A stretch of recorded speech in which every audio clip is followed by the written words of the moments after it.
Praise the Lord. கர்த்தருடைய பரிசுத்த நாமத்துக்கு மகிமை உண்டாவதாக. இன்றைய நாள் பொழுதிலே உங்கள் அனைவரும் சந்திப்பதிலே மிகவும் மகிழ்ச்சி கொள்கிறேன். கர்த்தர் உங்களை ஆசீர்வதித்து காக்க கடவர். எனக்கு அருமையானவர்களே, இன்றைய நாளுக்கான இறைவாக்கியம் தாவீதின் சங்கீத பாடல் 121 வசனம் 7, 8. கர்த்தர் உன்னை எல்லா தீங்குக்கும் விலக்கி காப்பார், உன் ஆத்துமாவை காப்பார்.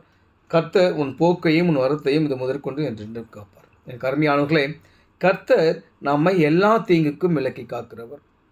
எப்பேற்பட்ட ஆபத்துக்கள் நம்மை சூழ்ந்தாலும், இல்லை கஷ்டங்கள் வந்தாலும், சோதனைகள் வந்தாலும் கர்த்தர் நம்மை விடுவித்து பாதுகாக்கிறவர்.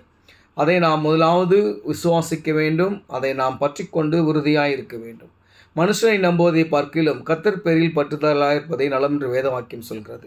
இங்கே அழகாக தாவீது சொல்கிறாரு, கர்த்தர் உன்னை எல்லா தீங்குக்கும், எப்பேற்பட்ட தீங்கு எல்லா தீங்குக்கும் விலக்கி உன் காப்பார், உன் ஆத்துமாவையும் அவர் காப்பார். ஆத்துமா சோர்ந்து போகாத அளவுக்கு காப்பார். நாம் இன்றைய காலகட்டங்களிலே அநேக சோதனைகளை சந்தித்து கொண்டிருக்கிறோம். அநேக வேதனைகள் உண்டு. நம்முடைய மனித ரீதியாக குடும்பத்தின் சூழ்நிலை காரணமாக கடன் பிரச்சனைகள், வியாதிகள், வியாகுலங்கள், பிசாசின் கட்டுகள், இப்படி அநேக கஷ்டங்கள் உண்டு. இது எல்லாவற்றிலும் கர்த்தர் உங்களை விடுதலையாக்கி உங்கள் ஆத்துமாவை நாள்தோறும் பாதுகாப்பார். அது மட்டும் இல்லை, அவர் உங்கள் போக்கையும் உங்கள் வரத்தையும் இது முதற்கொண்டு என்றெடுக்கும் காப்பாராம். நம்ம எங்கே போனாலும் எங்கே வந்தாலும் கர்த்தர் நம்மை பாதுகாக்கிறார்.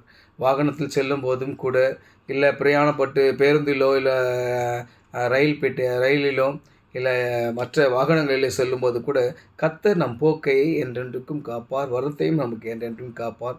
காத்து நம்ம எங்கு சென்றாலும் நம்மை தன்னுடைய கரத்தை நமக்கு அவருடைய கரத்தை நம்முடைய கரங்களை பெற்றுக்கொண்டு நம்மை வழிநடத்தி செல்வார்.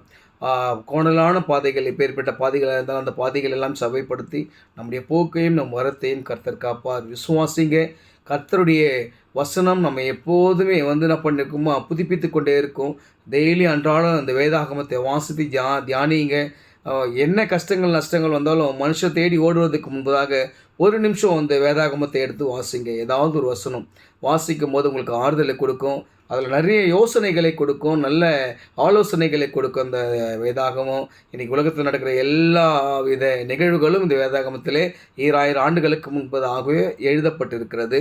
அப்படி ஒரு உண்மையில் பசுத்தமுள்ள ஒரு வேதாகமம். எடுத்து அந்த வார்த்தைகளை ருசி பாருங்கள். கர்த்தர் உங்களை ஆசீர்வதித்து பெருக செய்வாராக. ஆமென்.